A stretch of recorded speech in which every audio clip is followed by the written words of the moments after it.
Welcome to the Sour Go-to-Market SaaS Takes podcast, where all your favorite SaaS leaders spill their controversial opinions while testing their taste buds. Get ready for sour candy with even sweeter insights. Hey, what's going on, everyone? Thanks for tuning in to the Sour Go-to-Market SaaS Takes podcast. I'm Jason Hasselberg, and this is the show with sour takes and even sour candies. I'm joined by Amelia Taylor. She is a sales execution and community strategist. She is the founder of Revenue at the Table, which helps companies drive revenue through relationships. She's also an advisor and partner with Sendoso, Aptivio, Regie.ai, and Pavilion. If you don't know Amelia, you probably should get to know her. She's big on LinkedIn and other platforms too. Amelia, thank you so much for joining me today. Are you ready to take on the sour plunge? I'm thrilled to be on here with you. I am not thrilled to do this, but challenge accepted. Let's do it. Let's go. Awesome. Let's dive into your first sour take. Now, before we dive in, I should describe what sour candies we're trying today. We're going to be trying sour Skittles. That's a level 9. We're going to be trying sour popping candy by Warheads, a level 24. We're going to be trying Crybaby Tears, a level 34. We're going to be trying Barnett's Mega Sour Candy, a level 40. And to finish it off, we're going to be trying Toxic Waste Nuclear Fusion. Now, some of these names sound a little scary, and they are scary. So I'm really excited to dive into these insights as well into these candies. So let's just go right away into our first sour take. All right. Listen, I don't get nervous. I don't get nervous when I'm doing it. Do I eat it? Yeah, eat it. While you're eating it, I'm going to say this out loud. I eat all five. Whatever you want to eat. I'm going to do all 5. Challenge Um, the system. There you go. Prove your worth. Generate revenue in new ways.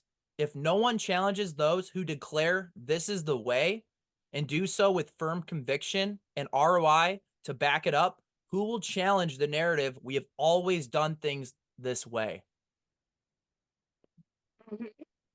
Let's just dive right into that first sour take. Why is that your first sour take? well, you look at people out there. These are yummy. Yes. But if people aren't looking at what the narrative is today and how things have to shift and change to where people are going to have to do things that are not orthodox. They're going to have to start doing things in ways that are uncomfortable and embrace the uncomfortable side of how they're reaching their buyers. If they don't, by showing that ROI and stepping outside of that comfort zone by not challenging per se that leadership, but saying, okay, there's a better way, and then proving to leadership by showing the ROI. There is a better way. You can still go and hit your numbers. If you've got to make a million dials a day, great, go do it. But block off a little bit of time to go in different areas where it's a dark social and prove that that's where you can also generate numbers and revenue and have really good conversations with really great people who are going to be your executive buyers. What are some what's an example that you have from the past where you had to challenge, old norms? Which one should I go with? Every day there's one. um, I decided that when I joined Regie.ai, I went straight in as a sales executive. So I was going to go straight in to sell. Week 1, I had an inbox full of DMs saying, "Hey, what is Regie? What is Regie? Who is Regie? What is a Regie?" All the above. And I was like, I need to go be like Ariel, like where are the people? Mhm. Like, I need to go be where the people are. And these were people that previously I had sold to, or people that trusted me, that I knew we were cyber friends, or real life friends, Um, and so there was that bridge of trust that was already established. And so going to the executive team and saying, hey, instead of me being a seller, I need to go spread the good word, an evangelist kind of role, Yeah. and create the demand opposed to, and drive the demand opposed to sourcing that demand because it's coming to me. There's already demand that's showing up in my inbox. So after 3 calls and me trying on the third, I'm gonna be totally transparent and being like, "Oh, let me off my leash." Yeah. They trust me, and I was able to bring in, for instance, like Babbel, the big language learning company, through the Pavilion community, where someone simply asked the question, and I was able to have a conversation with her. It's not just as someone; she was the global CRO for the company, and so it was, "Hey, CRO to CRO, let me get you two talking," and then it went from there. So that was the, you know, put me up to the test, challenge me, and then let me show you what I'm able to do. Yeah.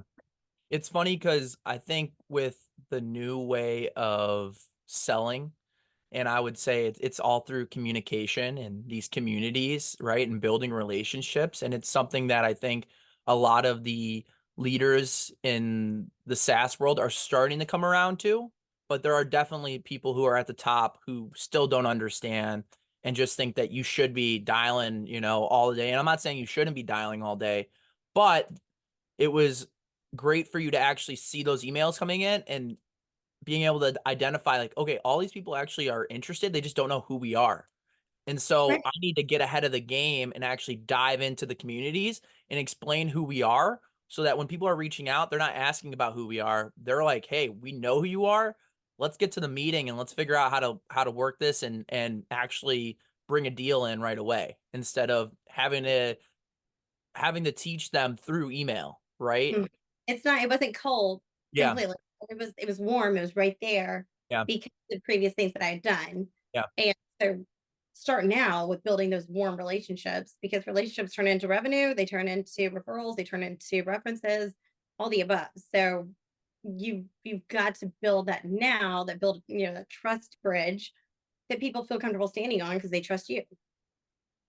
Let me go back because there's something that there's some sort of play here when you're really passionate about some sort of narrative you have and you really think that, okay, I need to go to these communities and talk, and then you get pushback from your leadership, and sometimes it can get personal, right? You could really it could really really hurt the person who is trying to make that move, who knows that we need to go this direction, and they're Mhm. getting that pushback. So what would be your advice for leaders in right now that are dealing with pushback?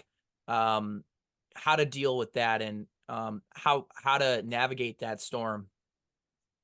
I think you just do it silently. I think you show the numbers speak for themselves. Revenue is revenue is revenue is revenue. I Mhm. mean, and when you show that revenue is being brought in, because right now SaaS companies are needing B2B, they're needing revenue yesterday. They need it yesterday, the day before, they need it today. That's true. So this is a long-term game. They don't want to be playing that game. They don't want to look at that long-term game. They're like, but you can sell now. So why are you not in a selling position right now? Yeah. But the ROI is going to stay with you, and that ARR, you're going to have that reduced churn, which is another R that's thrown into like building these relationships, is that reduced churn of when you build silently too. There's something really powerful about that. So I would say almost have like, for some of the leaders within who are trying to figure out how to do things in a different way, find kind of a SWAT team, like a small SWAT team that you can work with. Be like, here are my 3 people who we're going to go undercover a bit, and we're Yeah. going to prove that this is something that works. If you're getting pushback from leadership, you're not going against leadership by doing this. Still do what you're supposed to be doing and ensuring that everyone else is getting the attention they need and the coaching and the training. But if you are strongly convicted on the fact that there is a better way, stop trying to use your words to vocalize that there's a better way. Go prove it out with your team, with a little SWAT team that you can trust. And you'll have like your weekly meetings, like, or even just like your own little Slack group. And it's like, hey, guess what worked? Guess what didn't work? Awesome. And then say, hey, you go into this community, you go into this community, you go into this one. Let's make sure we're checking our CRM, that we're not overlapping in any way, because people will post multiple things in multiple groups. And then let's just prove them wrong, like Yeah. in not a bad way, just prove people wrong that you can do things in different ways, because the buyer's journeys change. And if you don't pivot and shift with it, like, you're stuck in that we have always done things this way, those 7 worst words you can say in business. It's something that people take very personal. And there's been times where I'm like, you know what? If they don't want to do it, I've brought it up for months. I'm just not going to do it. Right. And so Right. advice for people who are like feeling that way, how do you not take it so personal and like understand that it's more business than anything? You write that down on a post-it. Literally, this might be the dumbest advice ever, but for me, I am such a pen to paper person to where if I'm not writing things down, like it's in one ear out the other. With me. Write it down to where you see it, where it's like visualized, where if you've got enough conviction of knowing this, that you believe like this is the way, then it's it's something that can't be taken personally when there's so much conviction. If you're trying just to push back with leadership that you don't agree with, that you butt heads with, that's Mhm. one thing. But it's business is business is business is business, just like revenue is revenue. It Mhm. is business at the end of the day. And healthy conversations to where you might disagree, that's not bad. Like that's healthy. Yeah. Healthy conversations that are on this foundation of it not being in alignment with what you both see eye to eye on, like that is a good thing because that means that the challenge is going to be the status quo. Like you are challenging that status quo. You're not going to settle for it and you're bringing a new idea to the table. So there's nothing that you should be ashamed of by any means by doing so. If anything, some other company's going to grab you and be like, oh, they see things differently. So remember what your worth is. Like, remember that you are worth something because you have an idea and you're going to bring it to the table and you're going to prove it out. But going back to that whole thing, like build in silence too. Um, and then show up with the numbers that prove, hey, this works and here's why. If you don't expect leaders to create something on your behalf because of an idea that you have. So Yeah. if you have an idea, come with two things as to why this makes the most sense. Here's two examples why I'm strongly convicted in this, as to why we should do things in this way, how the buyer's journey has changed and shifted. Here's the feedback that I'm getting from my team. You know, certain things like that, like come with examples and then ideas as to how you're going to implement. It can't just be where you expect leaders to say, like, yeah, sure, let's do this. And then here's what we're going to do because they have enough on there. They don't want to go and create what you're trying to Oh, do. So come with the ideas and really believe in yourself. If they don't approve of it, great. Try to still do some of it. And if it doesn't work, there's a lot of companies that are great. Come find me. I'll help you find something that's going to be even better. I wanna I wanna dissect a little bit of what you said when you're building out, let's just say that suicide squad, right? Where it's like you got a team of 3. So what I want to mention is, and what I kind of heard from you is like, you don't actually have to go and get the CEO on board right away or the CRO. You actually can start from the bottom, get a couple troops, right? Rally them together and work your way up. And so I would love to just hear your opinion on that. Totally. When I was at Seamless AI, when I kind of first started out doing SaaS and stuff too, I had been at one other company before, but I jumped into kind of a role of my own to where I was solely working with two or three of the sales directors, and they were, the AEs, but they also were in a sales director role. So where I trusted them immensely, like I knew that they knew what they were doing. I would jump on the demos with them, um, but I wasn't an SDR role, so I was kind of in this hybrid sort of. Let me create the demand in certain places without really showing. It was where they caught on what I was doing because it was like, well, you have all these dials today because I still was expected to hit this number, but I Sure. had to come and say, okay, but here's what I built out. Here's this whole document that shows over time, and here's the spreadsheet that shows month one, month two, month three, month four. This is the ROI that's been generated from this channel, this channel, this channel, this channel, and that going up and to the right. Like that's showing that. But if you don't document, you are totally useless. Like if you do not have documentation showing what you were trying to accomplish, that is going to be your downfall through and through and through and through, because it shows really a lack of wanting to prove this out. And it shows a half-assed approach. It shows that you're not really dedicated to like proving that there's a better way to do things. So myself and these sales directors, it was kind of our own little SWAT team that we had internally, to where they'd be like, hey, here's this person at this company. I don't know them directly, but I believe that you've chatted with them before. And I'm like, oh, yeah, I know them also. they're one of the advisors for the company. Let me do a multi-play kind of thing here where it's like, hey, you're an advisor for the company. Would love to hear your feedback on something. Also, it was a multi-threading in a sense, but multi-touch kind of, there was a lot of different things I was trying to do, Yeah. which if you do too much, it's, not going to help anyone. But I was pretty transparent with the fact of, if this makes sense to you, great. If it doesn't, great. Still wonderful to say hey to you. And building that relationship that has followed me through my career with people like Lars Nelson, who's a wonderful human being, snowflake and all, who wrote the forward for the ebook that we did at Regie, to where I could just simply ask him, hey, would you be open to writing this forward? And he was so open to doing so because we connected during my time at Seamless when I did outreach to him. So it's cool to see the fruits of your labor that come back. And to, backing up a little bit, I think anyone listening, remember that where you are today is not home base forever. Like this, where you're at today and your job, yes. Does it put food on the table? Does it put a roof over your head? Yes. You are not your job. You are not your title. So do not believe that you are superior or someone else is superior to you. You're superior to someone else in any way, shape, form. Like, remember you're you. So use the superpowers that you have to be you and then show up to the table with those.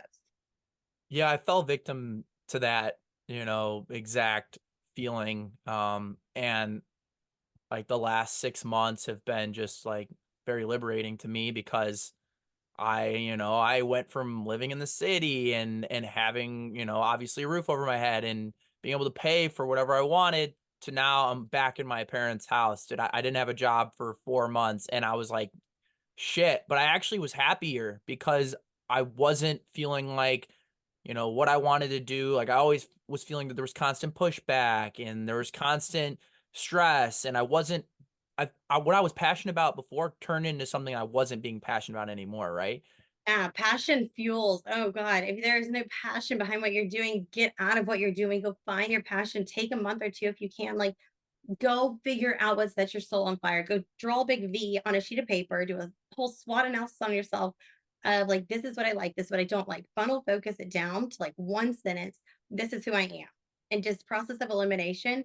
Figure out what sets your soul on fire and go after that because you've got one life. So go live it. Like, go be happy with what you're doing day in, day out. And if it's constantly pushback from leadership and you're feeling as though that's where you're living nonstop and you're hating every morning when you wake up, dreading to go do this job, there's so many other places you can go. Like, there really are. Yes. Yeah. And like, I want to touch base on what you were saying before, which was like, you mentioned like, okay, you were at Seamless, you were reaching out to certain people and you were actually building relationships, right? Instead of just being like, oh, okay, you don't want my solution, screw you.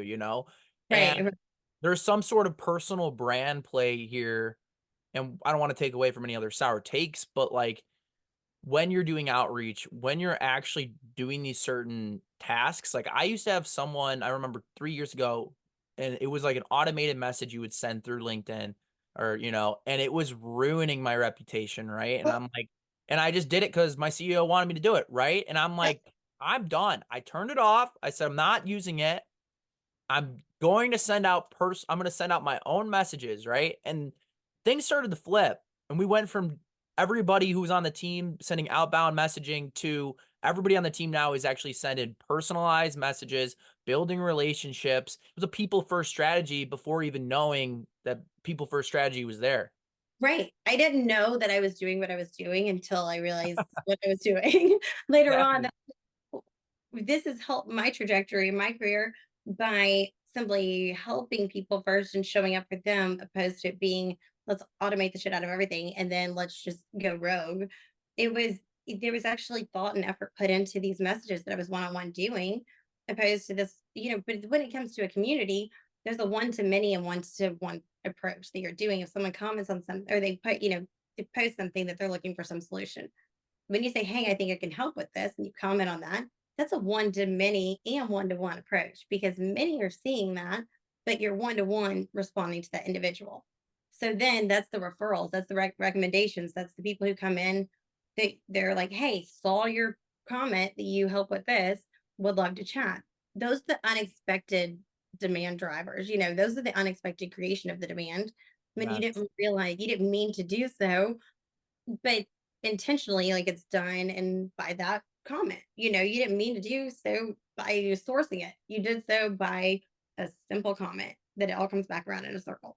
That happened to me with Rev Genius. I met Jared at the event that I hosted. We talked, we're texting a little bit, and then I was like, hey man, like I really enjoyed talking to you and meeting you, and like I would think it would be dope to work underneath you and just get to learn a little bit more about the community. And he was like, dude, are you kidding me? Let's join. And it just, flourished. So I'm on board with you on this topic. And I think people listening, you really need to focus on what's also good, what's good for the company, but also what's good for yourself. Right. And there's a good medium spot, equilibrium, where you're actually working in your passions and you're delivering results while doing that. Yeah, there's something fiery about that happens. Speaking of fiery, what's next? Yeah. What are we doing? What's next? What are we doing? Fiery. What are we doing? No, we're going this. Yes. Sour take number 2, popping candy warheads. I am going to read this off. Well, I'm gonna put it in my mouth and then read it off. Okay. In whatever function you're at in your organization, if you receive vague feedback when you ask for it from leadership, the only feedback to take with you is what not to do. It's as equally as important as knowing what to do.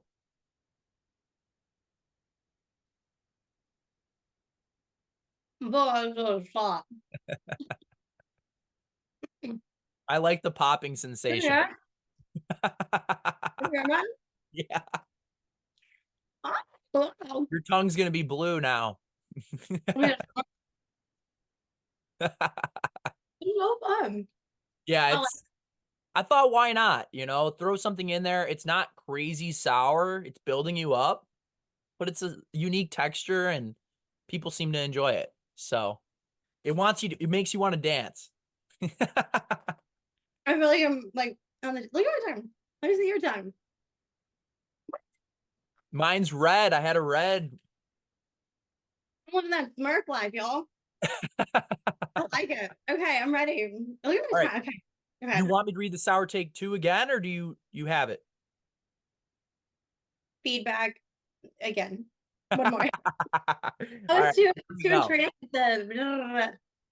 In whatever function you're at in your organization, if you receive vague feedback when you ask for it from leadership, the only feedback to take with you is what not to do. It's as equally as important as knowing what to do. I thought this sour take was very interesting, and I've never really thought about it this way. So I just would love for you to break it down. I am a big feedback person. I maybe too much sometimes, and to the extent of giving my time away freely too much. And I think there's a fine line there to mention. But when you go to someone within your organization, say you're a rep, you're an AE, and you're going to the VP of sales and you're saying, I'm really needing some help here because I'm not feeling like I'm getting the answers from my director, my manager, whoever, or those surrounding me. I would love to hear what your feedback is and your take on what my opening pitch is or my few disco questions that I'm asking at the very get go. Like, can we do a 15-minute like role play, or can I just ask you a few things? If does this make sense? Does it not? And if they give you very vague feedback, that is a lack of care. Yeah. That is a lack of pouring into their people. And that is delegating at its finest by being like, oh, you should have been talking to them. You should, oh, well, that's the director's job. That's the manager, his job. That should be there. No.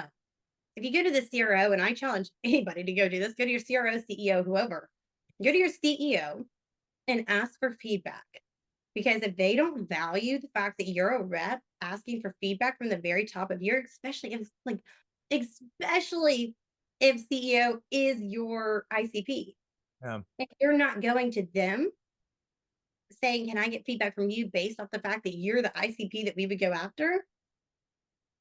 And they give you this little bit of feedback that says, no, I think you're doing great. Or I think that this, if you shifted this little bit, like you'd be fine. Or, well, what do you think? Like, then they turn it back on you.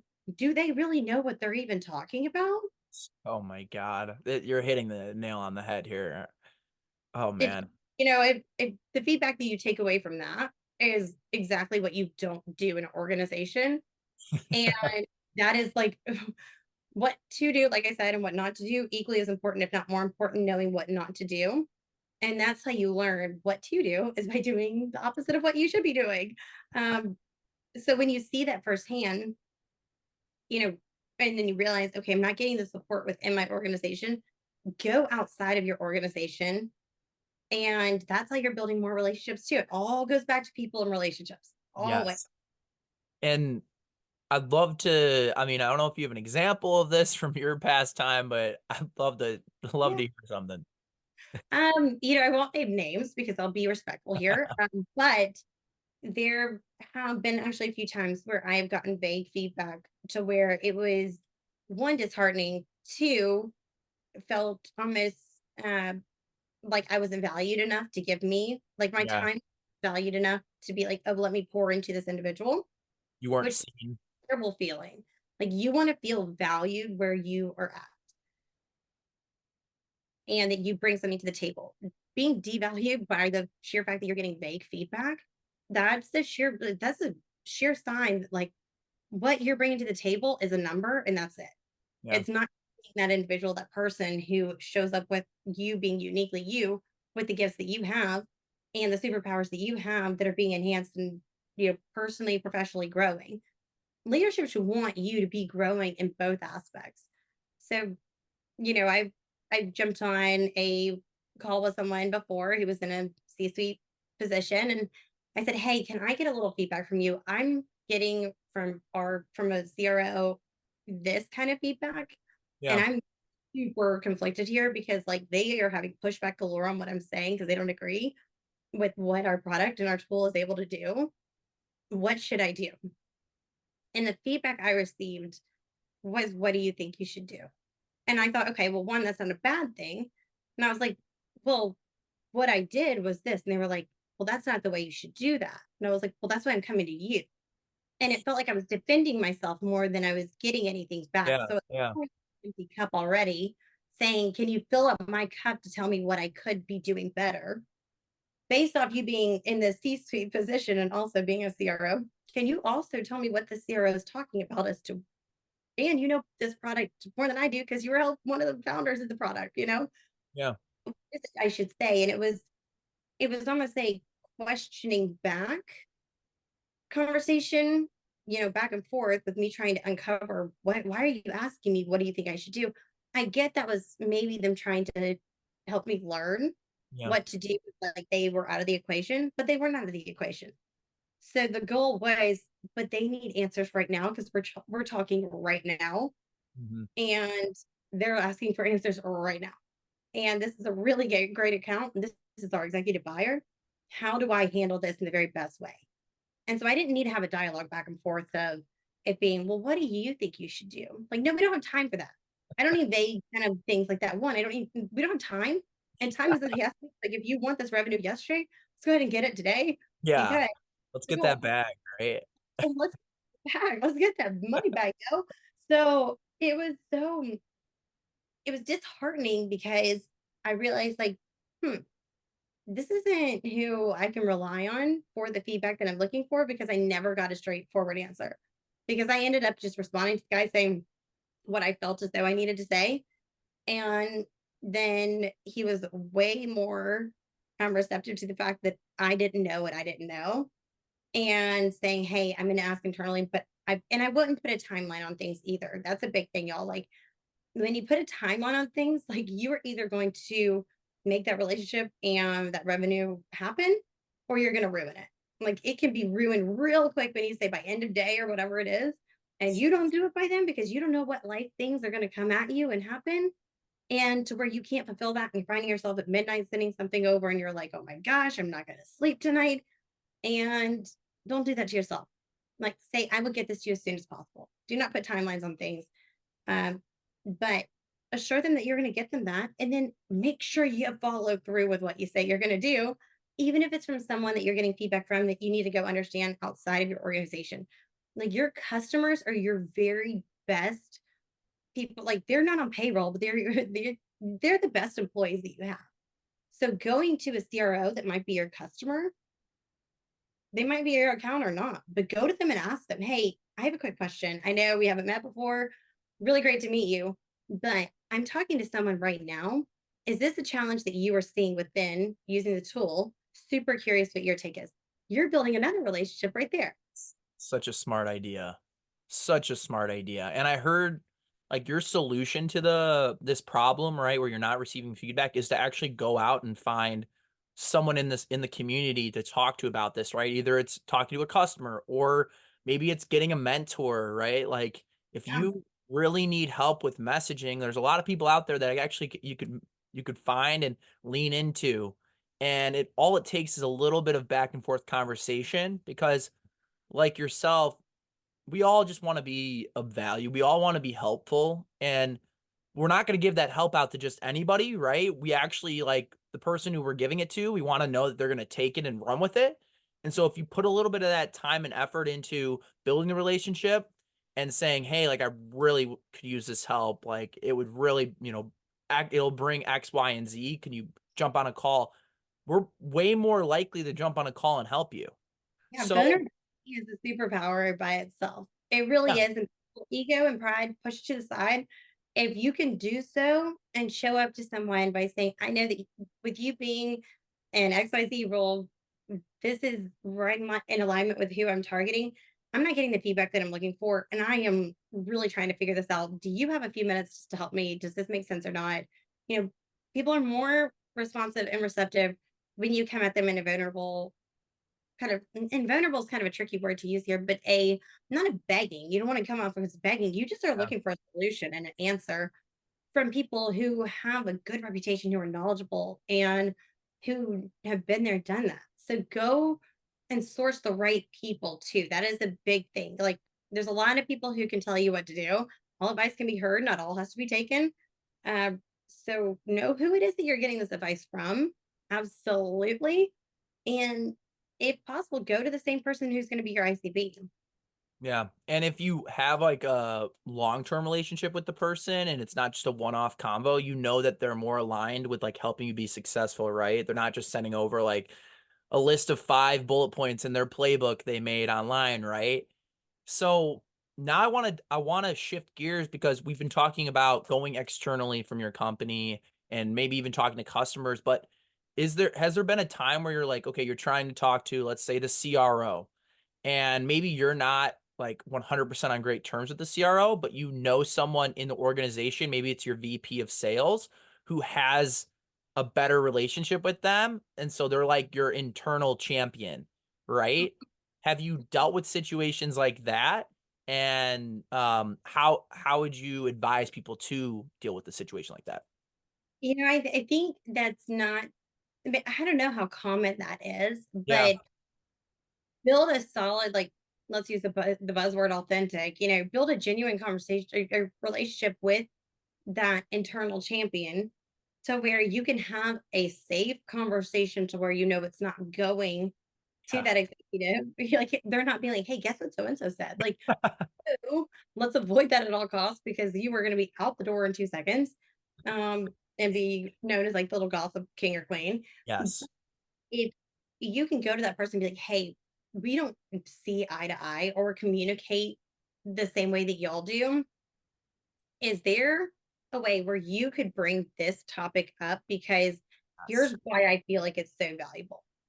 Make sure that you're in alignment with that, and then have it to be where you're like, hey, can we chat after y'all's conversation? Let's just chat tomorrow morning if that makes more sense. Like, and then treat them like a prospect in a sense of like, give them two options when you can chat, because they don't owe you anything. Like, they're helping you if they're bringing this up, but show them how it's going to help them in the long run too, because people are willing to help, yes, but if you can show someone who's an internal champion, like within a company that you're at, that it's going to also help them, they're more inclined to be like, yeah, I got you. People are more inclined to do so to begin with if you just go to them, because a lot of people just pride and ego are the enemy, right? Like that is going to be the downfall for so many companies. And I think we'll see that a lot this year, that people don't want to change their ways. And you want to keep up, you got to keep moving forward. You can't get stuck sitting in the mud thinking, okay, well, maybe if we just keep trying again and again, the wheels are going to keep turning. We won't be in this, like, we won't keep going down, down, down. No, no, no. That's not how it works. Like, you got to literally build an army of advocates and people that are around you who are going to help pick up that car out of the mud, move you into solid foundation, this ground, to where you're able to go and start actually moving forward again. But if you can't find those people, that's the problem. Like, Yeah. your customers are going to be your advocates, the evangelists who are your power users who are going to be spreading the good word about what the product does.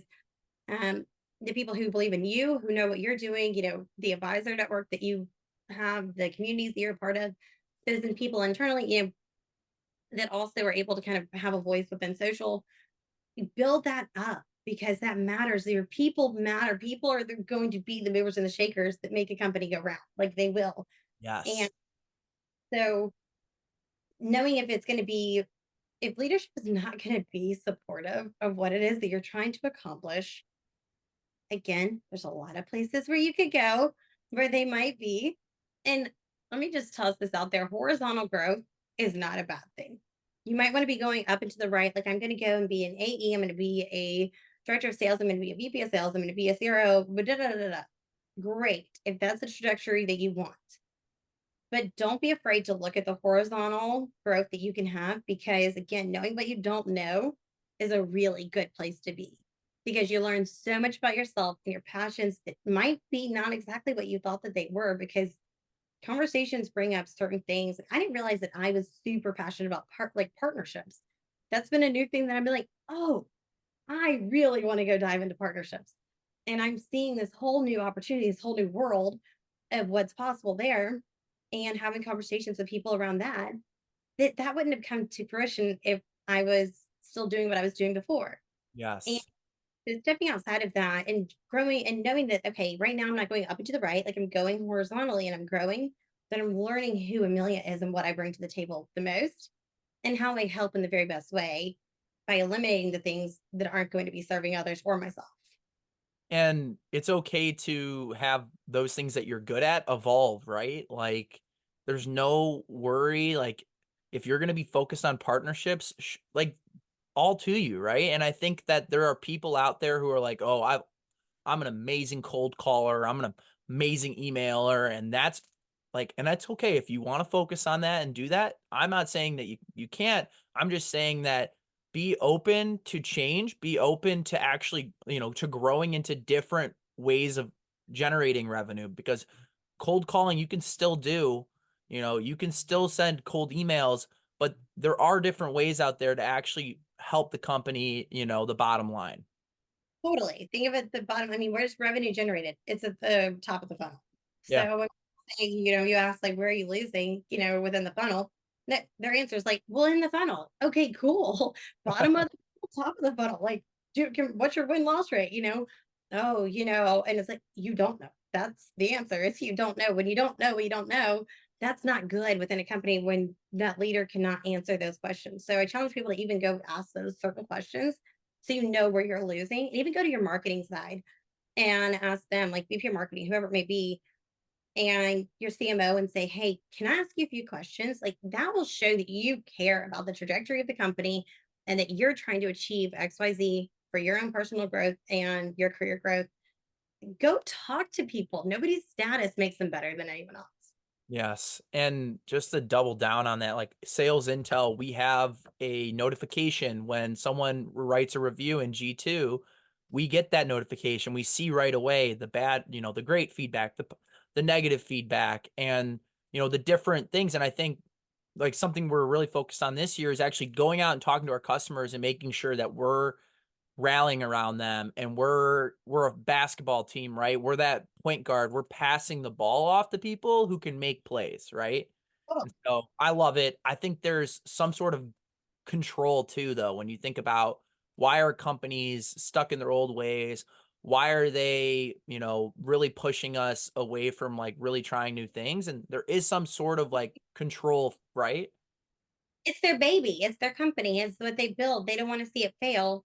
They don't want people to come in and say how to do their job either. This is what you should do. So if that's the case, go find somebody that they know, that they trust, go talk to them. Yeah. Leverage that relationship and see if that individual can help move things along. All this said is a lot to do that takes you away from your day job too. So there's got to be that really firm, like, I believe in this wholeheartedly for this to be happening. To begin with, I mean, I stayed at a company at one point for about 5, 6 extra months because I was learning so much about what you don't do. And I hate saying that, out loud, but I did. But it built really good relationships because people said, you don't really embody this culture. And I'm like, well, the culture is not what it's seen on the outside, but also, you know, thank you, question mark kind of thing. But they because I was building relationships, it wasn't just automating boom, boom, boom, boom, boom, boom, boom. Everybody Oh, gets the same kind of thing. It was, Oprah, just everybody just boom, everybody gets this, and everybody gets that. It's a no, one to one, one to one, one to one. And then asking for feedback, feedback, feedback, learning what you don't know.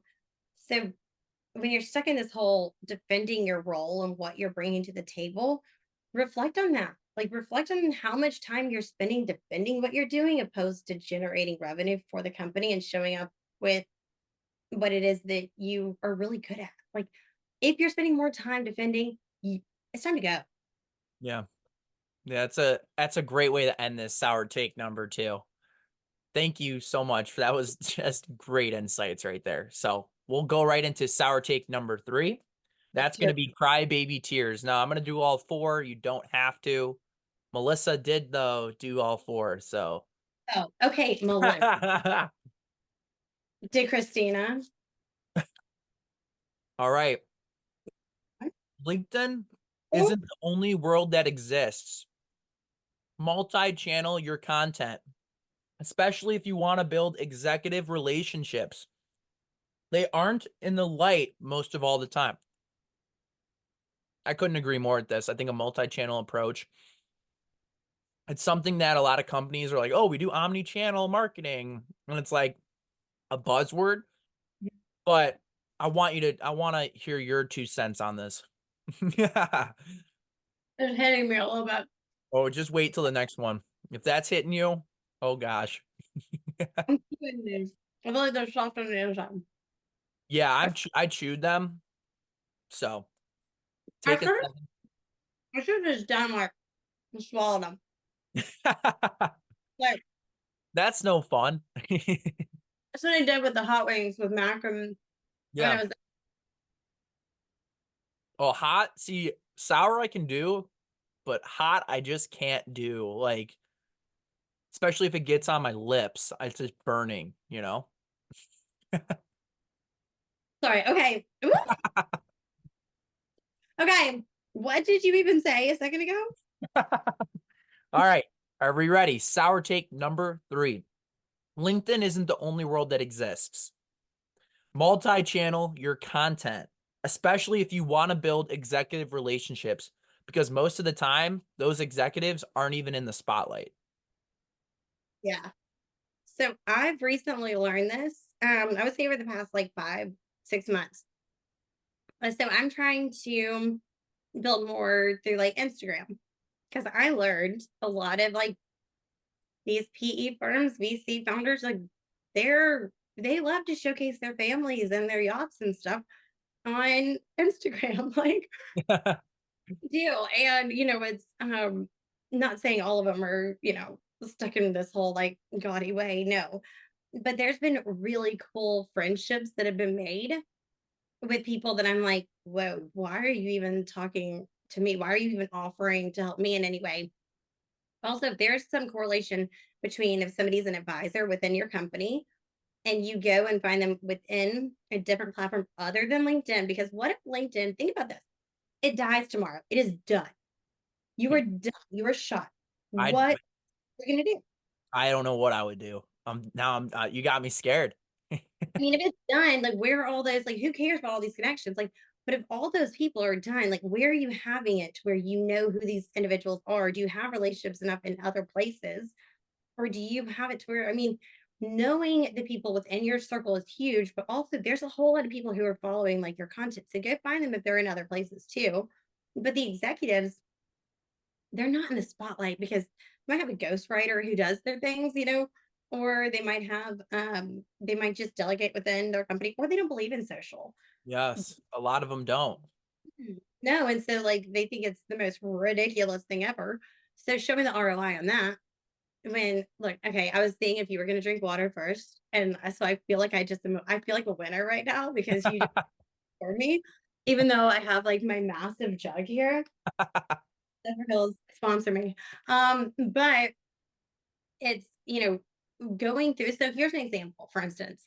Um, I was trying to kind of build my presence on Instagram, which I'm still working towards, but I'll push things that I do on LinkedIn. I'll put that as like a story that I have. Like I'll put just like a screenshot of it and then do the link to it. So you can click on that, but it's also through Instagram. But I'll go and just like certain people's posts or things like that, or comment on their posts that they do. Let's say Max from GTM Fund, who is one of the founders. Him and I have become buddies through solely it being Instagram. Like I know he responds through Instagram. I know this. Everybody, do not go hit him up on Instagram. Don't do that. And like, please, God, no. But I know that that's where we've had conversations about our children, kind of thing, and it's been like, oh my gosh, your little girl is the cutest thing ever. That is the way life is supposed to be led for kids. And then his kids are like barefoot running outside doing whatever. And I'm comment saying something like, that's amazing. Love this more than anything. Had my girls do the same thing the other week. And it's just being human. Totally. But he also was on the advisory board at Regie where I was at before. And we had a conversation over Zoom with it being like, how do we activate some of the things that you're doing and really enhance your go-to-market strategy right now with how it relates to what Reggie's trying to really push and drive forward. And where is there any kind of overlap? Is there anything we can do together? And there were it was just an idea kind of creation sort of conversation. Yeah. But it developed into him and I running into each other at SaaS this past year and me saying, hey, I want to work with you guys at some point. And it didn't make sense then with a lot of the growth that they were having. But it also was like, these are good people to know. Yep. And there's Doug Landis, same kind of thing, like commenting something like, can't wait for my wine cellar to be bigger than your wine cellar. Like something. And then just having that relationship there because he's like, oh my gosh, I've never had someone comment like this. Like, be the person who says something that people don't say, and you're going to stand out. Don't be afraid of what other people are going to think of you. That is so easy to say, harder to do. I know that. And that's just who I am, where I always will push things a little further than maybe they should go. But it hasn't necessarily done me wrong. I think maybe a handful of times. But, it's those executives, like, they don't want they don't want the norm. Yeah. They've seen it time and time again, too many times. Don't show up being what they've seen so many times. Like, show up to where it's relevant to them. Skip the personalization. Like, toss the personalization. If it is relevant to them, they will respond to you. It's like someone to call out, like Julia Carter. She does a great job, right, of just kind of like dropping comments on posts and making fun of people. And like, I want to do that. Like, it's hard for me to get out of my comfort zone because I am an extrovert, but at the same time, I'm introverted too. So, Right. what's your advice for people who, let's just say, like because LinkedIn's more professional focused, people are posting on there. And then there's people who also have Facebooks, LinkedIn's, and they're keeping that more personal. How do you like combine the two? That way, like you're actually able to use Instagram to your benefit and you feel comfortable reaching out to some of these executives on different platforms. For me, I didn't realize I was like creating content really until I realized people are like, oh, you're a content creator kind of thing. Like, oh, I just love to write. Um, but I would say go leverage those people that you're trying to reach out to, or people who are just people you want to know. go and look at their page, go to their last few posts that they did, and just engage within it. Like, and add a little bit of value, something that's valuable, or of someone's comment that's like, use the comments as gold. Like, that is going to be your gold mine. So go within those comments. It doesn't have to be directly towards that individual. They're still going to get a notification that you commented on their post, but it might be to someone else. So you're building like a two-way relationship. Like, it's with that person, then that person.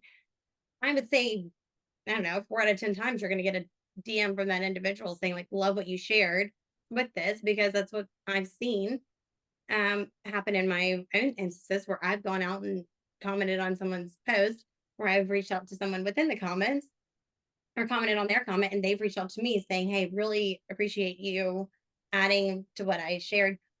So you don't have to do that to the extent of adding this massive, intense value. It can be a +1 on this, like +1, couldn't agree more. Doing da da da da da is a game changer, has been in my career too. Great, boom, done.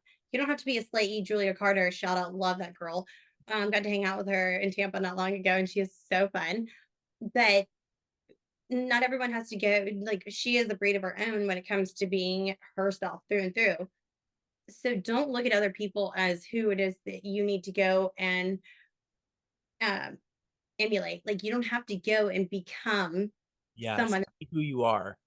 Be true to who you are. If you are more reserved, show up as that more reserved. It's okay.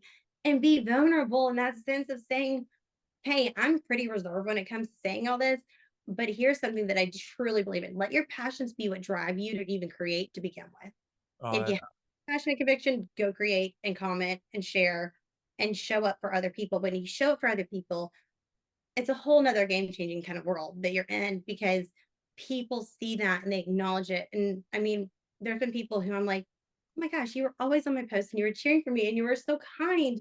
And we don't even know each other that well, but like, I think you are amazing, because I'm really, really grateful for you because of what you say. That's just straight from like the heart. Like, you actually care. And then I realized there's like a message that I didn't respond to like a year ago from them. And I'm like, "I'm the bad person and you're still showing up for me." So well, show up in some regard.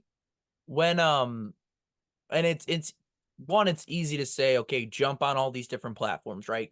Go to Instagram, go to Facebook, start reaching out, right? But like, for the people who, we'll aim this at people who already have a LinkedIn presence, right? So they're creating content, and now they want to take the extra step and actually get on these other platforms. How do you even start? Like, how did you start, and what's your advice for maybe they're not content creators, but at least they're engaging with people in the comments and trying to make an effort on LinkedIn? Yeah, so I would go. So I had my Instagram before that was just like mom mode with myself, two girls, like, so I was like, let's create a separate one that's solely focused on certain business aspects or certain things that are like, hey, I joined Aptivio team as, helping them doing this, or I'm going to be on this RGTM takes, podcast, things like that, Yeah. relevant things, and doing a link on that. But just start somewhere. Go and just create that page, and then go follow the people. Go find somebody that you know, and go look at all the people that they follow. And then just start following the people that are relevant to you, and kind of follow whatever they're doing. Like, look at what they're doing that's working and not working, and then do that. But then do that double touch thing to where you're taking that post that you did on LinkedIn, put it in your story on Instagram, and then doing the URL like to where it's going to push them to that. So you're doing it double tap there. And then even tagging some people in like your comments is not a bad thing within like Instagram or Love it. LinkedIn, saying, hey, check this out. Feel like this resonates with you based off of our conversation we had at one point, or like, would love your intake, whatever. What do you think here? I don't know if I like that, but more like, what's your feedback? Like, that kind of thing. People that you know and trust, and that they know and trust you, like, they'll show up. Leslie Vanetz is one of like the prime examples for me, to where she will show up and I can tag her, say a post just totally bombs itself. She will show up I nonetheless. love She her. will. Oh my gosh, Leslie, we love you. Um, because she cares about people and she cares about the growth that people are having. Like she pours into people. And when my cup's been totally empty, like she is ensured that like she can pour into mine and vice versa. I mean, those are the people that we became cyber friends through LinkedIn and through other, certain things that have just made our paths cross. But whenever she's in Tampa, like we absolutely go to dinner and go have fun. Like we 100% will meet up because like we're friends now. And it's cool to see how that just evolves over time to where these people that are cyber friends, whatever, like they become genuine friends when you do show up for people. It's funny because the people you see who are winning, who are growing, they're also the same people who are constantly filling up other people's cups, right? And providing value instead of just taking. And I know like Jared Robbins said that earlier. It's like, it's not about what you can get out of somebody. It's actually about what you can give to them. And when you Yeah. start to change your perspective to look at it that way, the world opens up a lot of new doors. So many. Giving is like helping other people. It does so much other than just like you can't be a taker. You have to give, give, give. Like that's rule number one in any community too. Like give, give, give. And you cannot take because people will know you as that person. Yeah, that's a really, I think, great segment into our sour take number 4. We're 3 down. Now, this is where it kicks up a notch. I will allow you to spit it out if you want to. Some people have kept like this, it's a big candy. That's why have kept it in their mouth the entire time and talk. Other people are like, okay, it got through the sour part. I'm putting it away now. Like I'm taking it out. So I'm going to keep it in because it's a little bit more funny, but I'm going to let you choose what you want to do here. And I'm not going to drink my water until you drink your water this time. Because now it's a challenge. All right. Sour take number 4. I'm going to cheers you on this one. This is the Barnett's Mega Sour. Yes. If a company hires within and doesn't look at closed won revenue I hate my life. when promoting and just pipeline generated revenue, the company will call growth adding a bunch of bodies to fill seats with little training, Holy only shit. to let them go a few months later. Ask about numbers and average tenure before joining any company. Amelia, I see you're struggling there. I am too. I hate you so much. I love you. I hate you. Oh my gosh. Why are you doing this to me? It should get Okay. better. Mm-hmm. Mm-hmm. And then we're going back. Sour take number 4. Did you hear what I said? I don't know anything about you said. I have no idea. I was trying to survive. Well, Holy shit. it's Wow. better now, right? A little bit sweeter. Yeah, but so is yuck. I love it. Who does it? You. It's after Great. like doing these 20 times, now it's like, oh wow, pretty. But the first time I tried it, oh, I hated it. Oh, I hear. And imagine don't. recording like 2 or 3 episodes in a day. How much, like the first time I did, I recorded 2 episodes. I made a mistake. I know. It's hard. I was What'd you like, say? as I asked you, I was like, can we push a little bit? You were like, I've already done 2 today. No, back here. Don't worry. I could like it was like 8 o'clock at night and I literally could not, like my stomach was killing and I'm like, hopefully like the guests that I have on here aren't feeling the same way that I am. And I was like, I need to go work out. I went to the gym for like an hour just to like sweat it out because it was killing me. So, not to scare you, we'll get in the sour take number 4 now. Are you ready to go? Mhm. All right. If a company hires within and doesn't look at closed won revenue when promoting, just pipeline generated revenue, the company will call growth adding a bunch of bodies to seats without any training, only to let them go or put them on a PIP in a few months. So when you're looking for a new job, you need to ask about numbers and tenure. Yep. Love this take. And this is something actually that Kathleen Booth from Pavilion and I were talking about, and Christina Brady too, around this whole problem right now in the SaaS industry. So please break it down for me. I would love to hear your take. Well, one, my take is that I'm super grateful and happy to hear that two women that I absolutely admire, and I know that they have done really big things in their career, have the same kind of take and thought process that I do. That makes me feel pretty good. Yeah. But it is so true. I mean, you see these companies and there's this exponential growth. You're like, whoa, y'all just hired 50 SDRs, promoted 15, 20 to being SDR managers. But did you ever look at what they actually generated from those meetings booked? That was just not pipeline generated numbers. It was actually close one revenue. What was that number? Because I can almost guarantee those are vastly different numbers. Those are on the like here, boom, so different. Because I could throw up a bunch of bookings if I wanted to. So many, like I 100% could, but with those all, over time, are those going to become an opportunity that turn into, they're going to be close to one? And like, when is that happening too? Like, what time frame is that happening in as well? Are these things being looked at this granular level? Because when you do call growth adding a bunch of bodies, that's not growth, y'all. That is literally digging yourself in the grave. You are digging your own grave and digging everyone else's too within that company who's joining. And people who are listening, if you're joining a company or thinking about joining a company where there's a ton of bodies being poured in, and like it's just they call it growth because they're growing and thriving and da da da da da, and they got these funds. Awesome. How long does the rep normally stay in the role that they're in? How much revenue typically is generated from the pipeline revenue that they are able to produce from the bookings that they have if you're an SDR?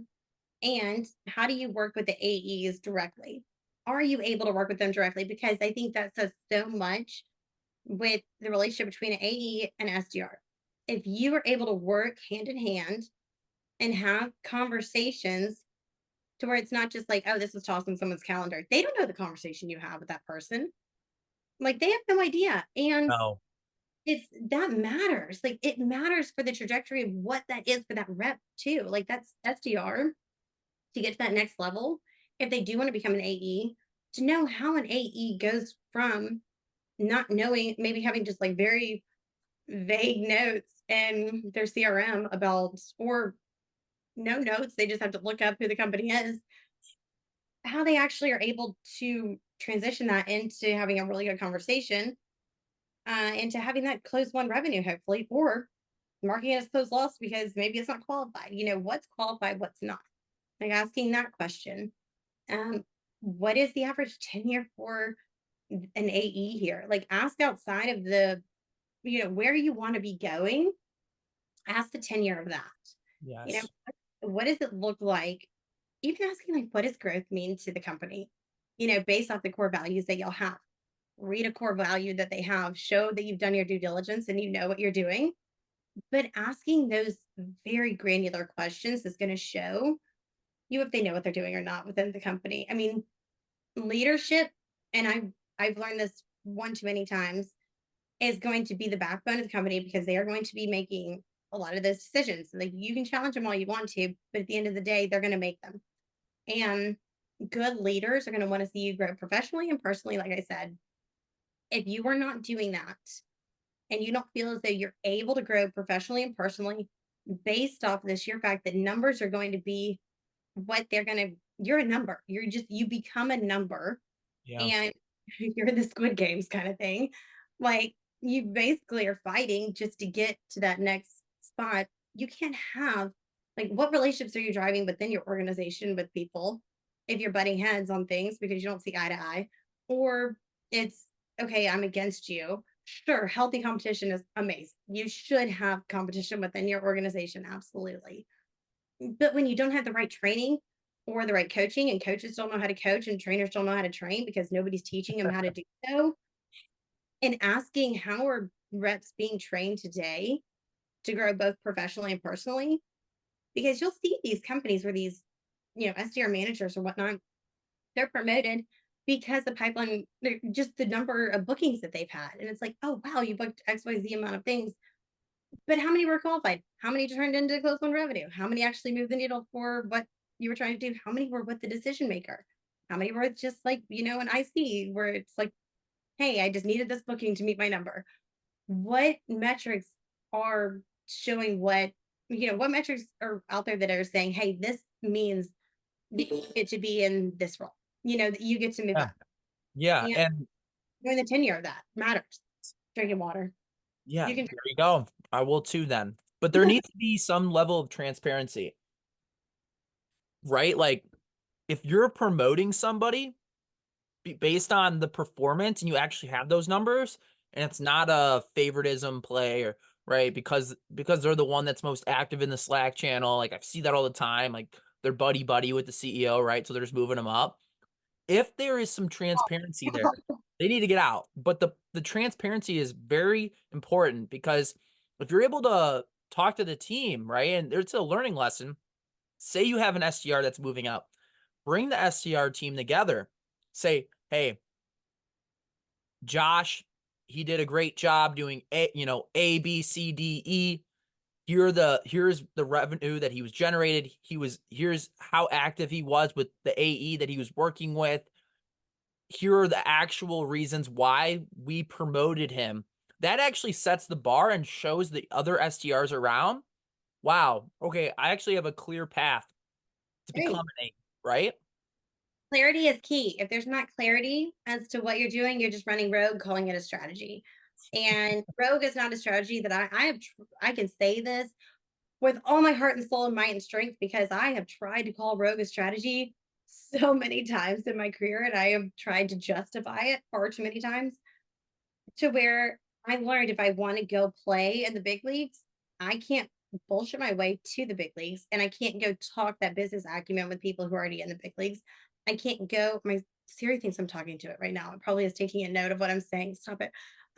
But I I know that if these questions aren't asked and addressed when you're joining an organization based off personal experience, then you have no idea what you're signing up for.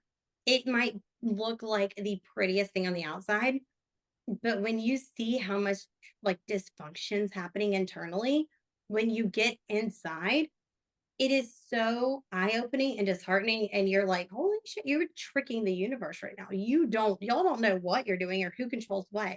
When I was selling RevOps services, um, it was where a lot of the business that I would generate would be through the pavilion community.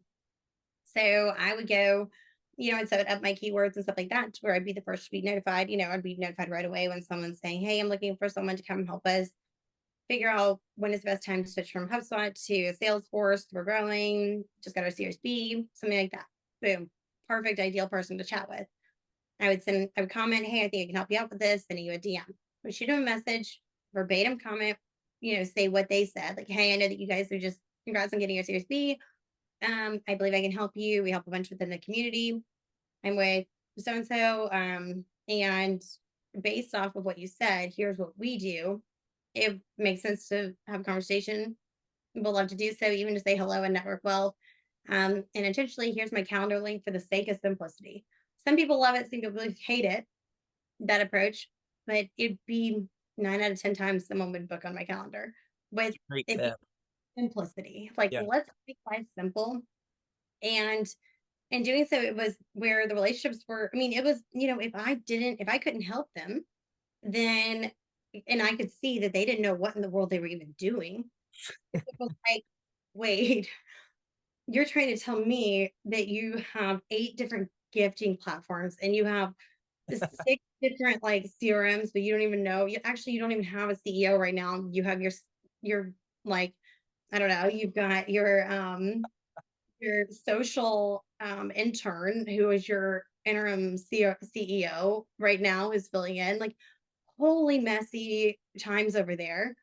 You don't need to be switching anything right now. Like, you need to be laying low and figuring out what's the next best move. It doesn't need to be a CRM change. It needs to be, we got to go find someone to lead this and go find someone fractional. It was, what are the priorities within? And some people simply they don't know, because it was someone who built a company with an idea and then called it growth with a bunch of people. And then it was who believed in their passion and drive and their mission, which is great. But if you don't have leaders who know what they're doing, that's the downfall of a company, through and through. Yeah, you need to you need to find the right people. And I think there's something to say about how the leaders who are in your organization, who are C-level, VP level, like nowadays, everyone's going to find, people who have a personal brand. I'm just going to be honest, right? Who are in the community already, because now SaaS companies are actually coming around to the idea like, oh, we actually need a voice in these communities. We need someone who's well known. And on top of that all, they actually have the expertise to help us. Right. They have the and hopefully, I mean, in talking to them too, it's like, do you have the expertise? Do you not? Because you can build a personal brand and have zero knowledge of what's going on. But hopefully there's people who are building that personal brand who are curious, which curiosity drives so much, who are curious enough to go learn what's working and what's not, where the market's at, where it's not, what the industry's shifting into and what it's not, and what buyers are talking about and where they're talking about it and who they're talking to about it. Um, that's the people, those are the people who you want on your side, who are ingrained, they're already in the conversations, where they can put themselves in the conversations with those executive buyers, to where they can have, it's easy to where it's not, I'm not selling you, but you're creating that demand by simply being present within those right places with the right people. Yeah. And to go back to the training portion, like when you're in hiring, when you're looking for an opportunity, right?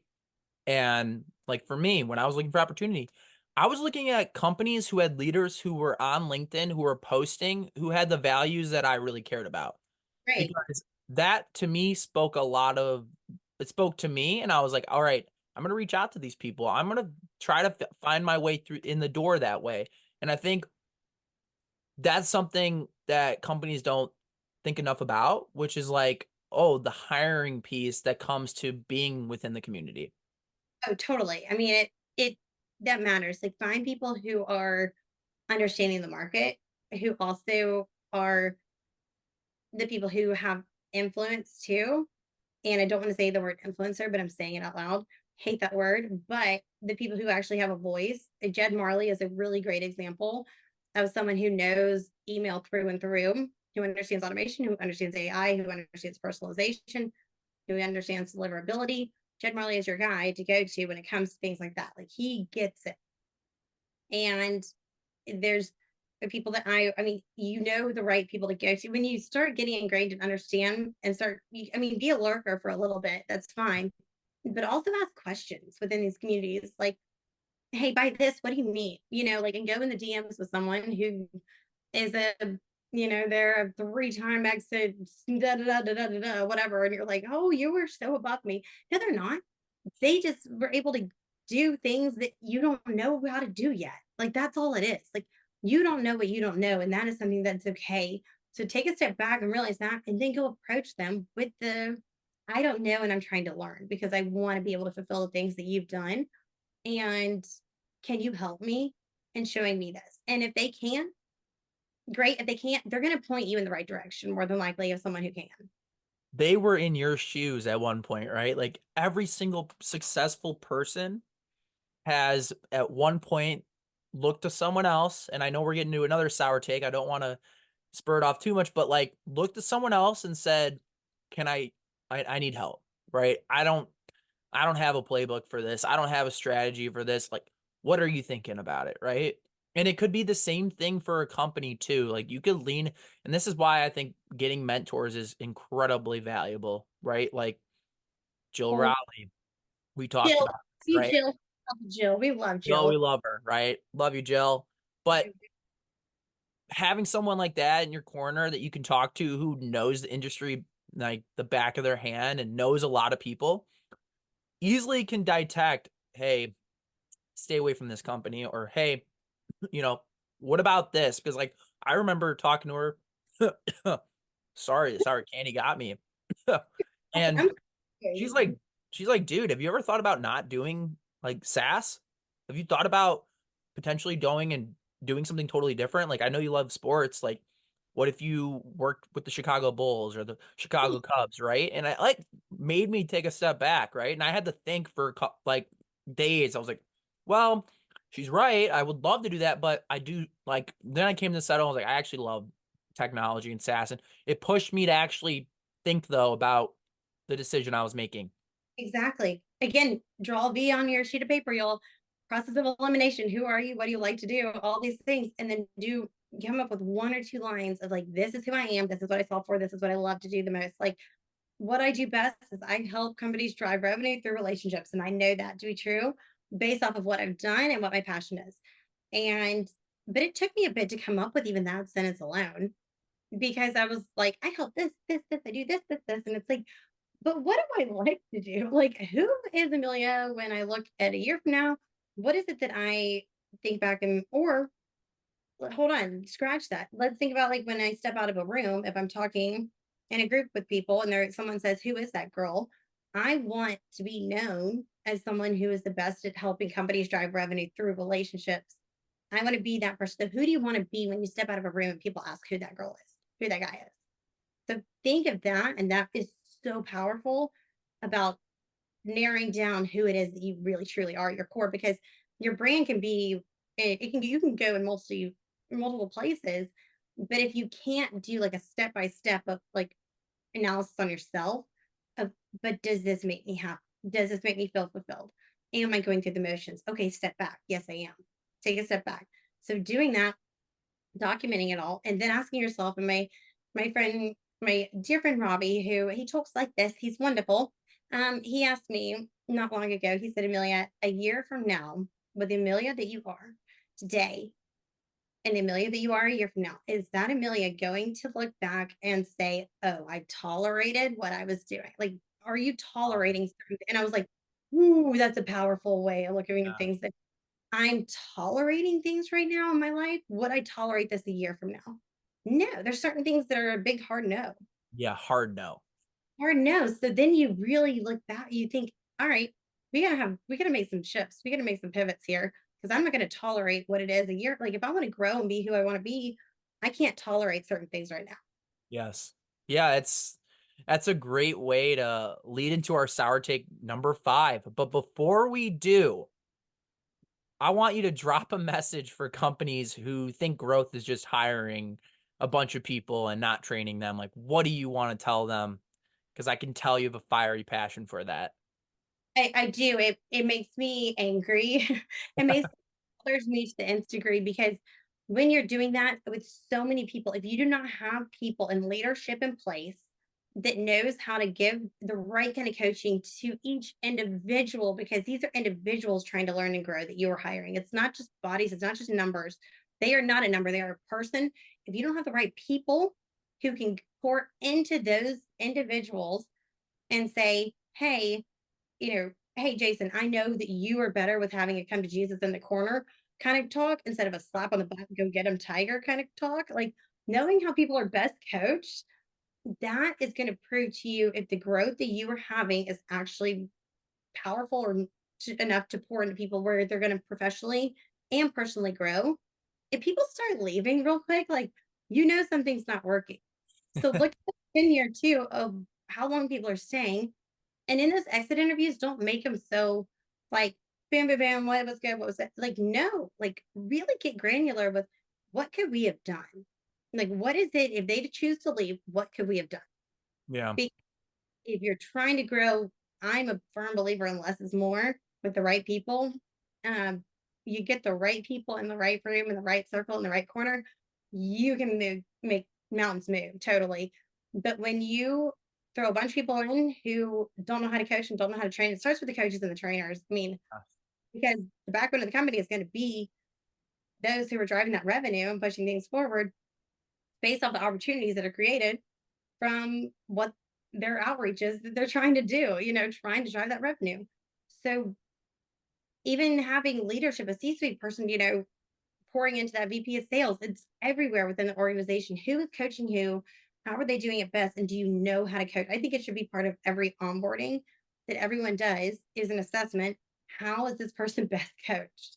Yeah.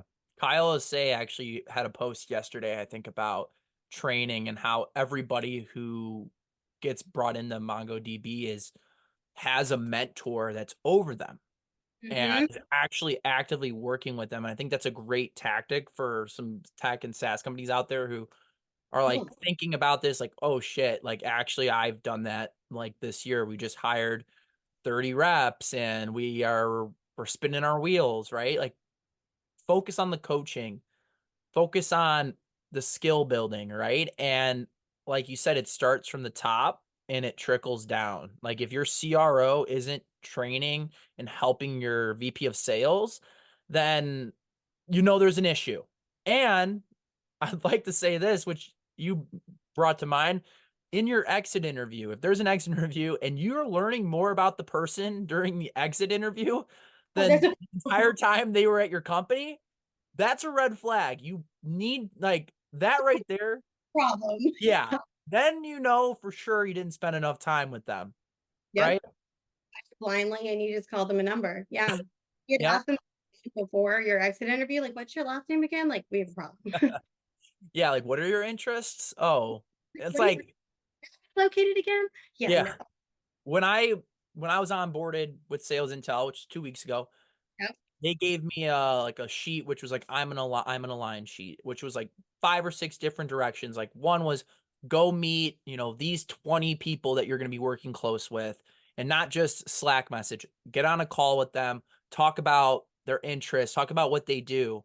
And that really helped me. Like I'm already making movements and providing an impact because I actually know my team members. And when you get into a big organization, like I was in a startup, so I was like, oh, I need to create a graphic, I'll do that myself. Or I need to do this, like I'll do it all myself. But when you get into like a much more professional organization that's bigger, you have to actually know the people around you and be able to ask them for favors and in a way that's like we're working as a team.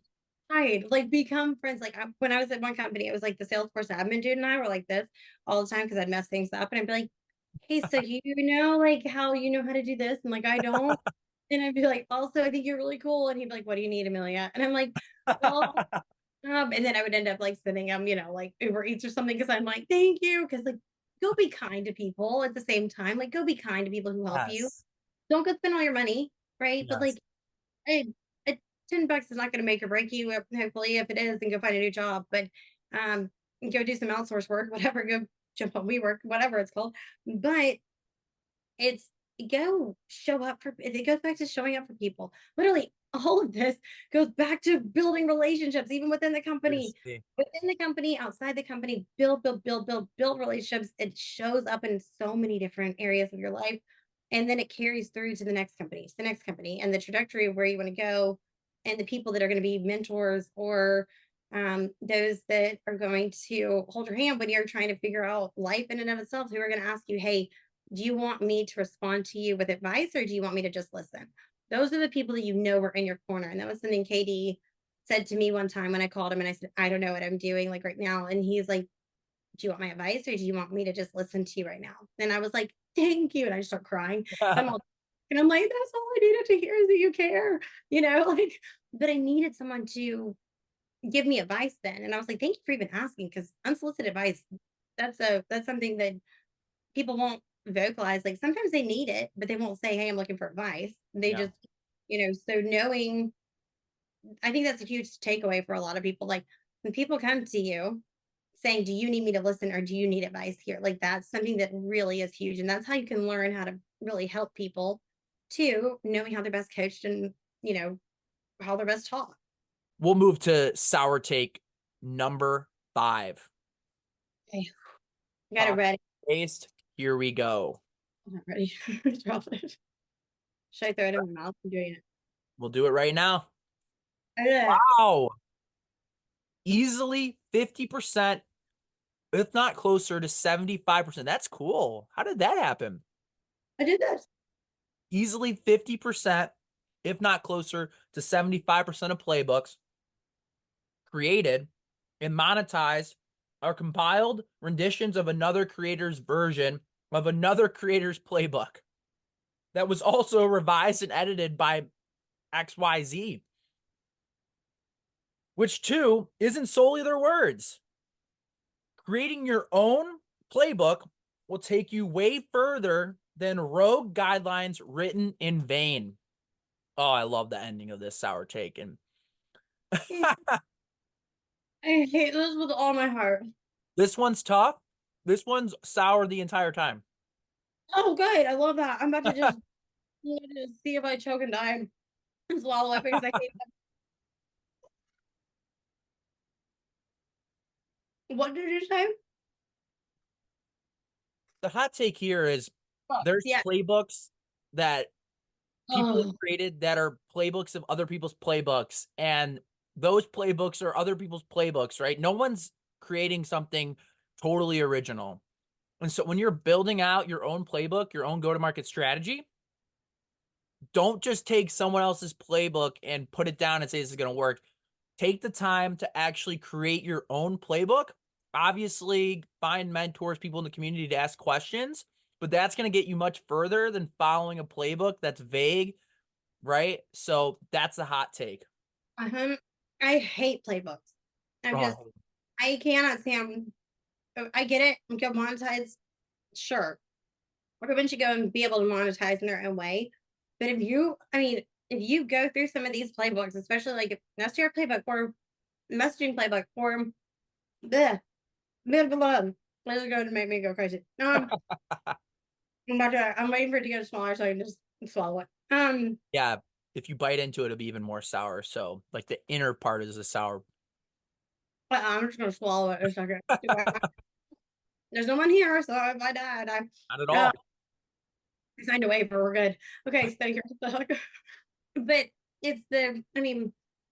you go through some of these playbooks that people are monetizing, and you're like, I read this before, but I like Justin Welch said this 5 years ago. Josh Brosnan has said this 12 times, 12 different ways, but there's people who have Sam Nelson. He started doing it when he was at Outreach, blue hair guy. Y'all know who I'm talking about. Yep. He's wonderful. Sam did. He started doing a lot of the messaging and outreach and creating the content that they would do or just not the content or the different kind of messaging and the sequences and stuff that they were going to be doing. And in turn, it was where he just created his own role for himself. Then he started being able to monetize that, and other companies were reaching out to him wanting the help to be able to build in that regard. Now he has his own company that's thriving and he's doing amazing. To where he's got sales directors and above who are his SDRleaders.com. That's what it is. And having these companies and these leaders where he's pouring into them, teaching them, he built that off of his own playbook completely by doing. So if there's not proof in what you're doing by saying, this is what I've done, and if there's not showing what you shouldn't do, it looks like a rendition of someone else's. And I would say 9 out of 10 times it probably is. Yeah. Because you can go and grab and you can toss it in GPT and you can say revise and you can do it 12 different times. Right? Like a fifth grader would read it. Da, da, da, da. Write this in the tone of da, da, da.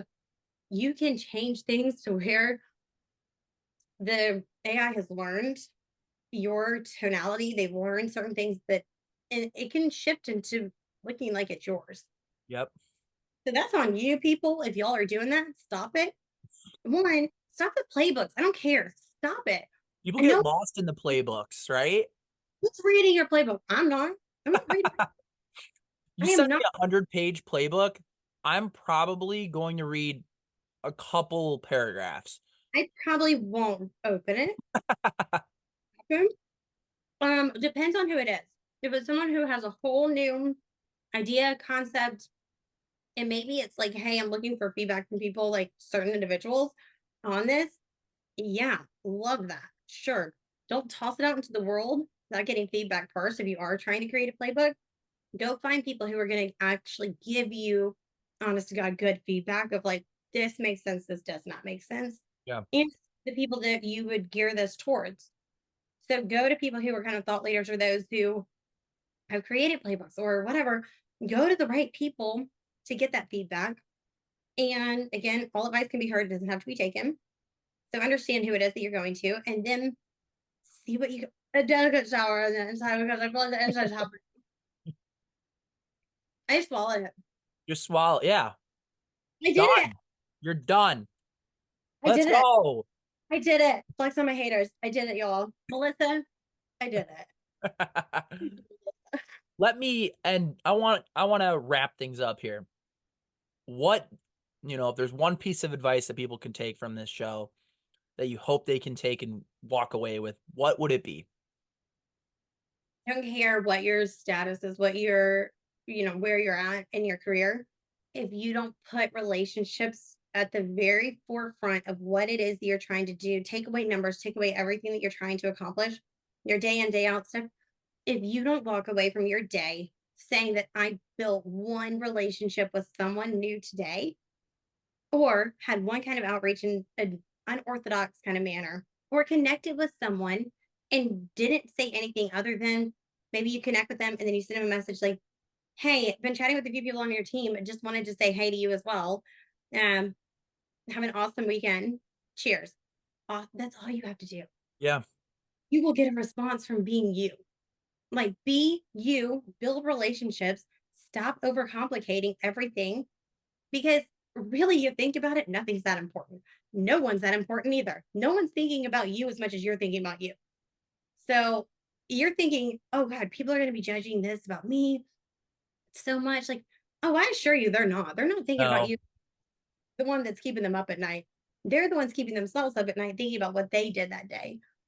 So the movers and the shakers and the people who are the game changers of the world, like, they are still focused in on what am I doing that's going to be better for myself tomorrow.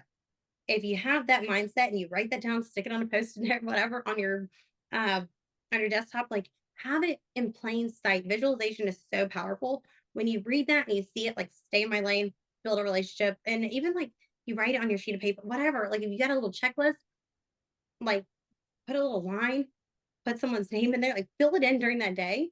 Who did you build some kind of rapport with, relationship that's not on this whole sales approach kind of side of things, because relationships, revenue drivers, they are the referrals, they're the recommendations, they're reduced churn, they're the customer advocacy, all these things tied together. So people first, people first, people first, all day. Yeah, I saw a quote out there that was like, you don't know who the person you're talking to, like, you don't know the type of relationship you'll have with them 10 years from now. They could be your boss. They could Right. be the CEO of the company you want to work for. They could be Oh, a potential customer, a future customer, right? And so treat everybody with respect. Make sure that you're building real relationships. Some people say authentic. I like saying real relationships because yes. matters, right? It really does matter. Amelia, thank you so much for your time. You Thank made it you. through. You made some sour faces, which I loved. I drank the water before you did, so you beat me on that end. I I am did. so happy that you came and were able to drop a lot of great insights. For anybody watching, you can follow Amelia on Instagram, right? On LinkedIn, and LinkedIn. follow the podcast on LinkedIn. It's on all the different platforms. Amelia, again, thank you so much. I hope you have a wonderful day Thank and a you. great weekend. Our wonderful things happen. So keep at it, cheering for you, and I appreciate it. Until next time, my friends. Till next time.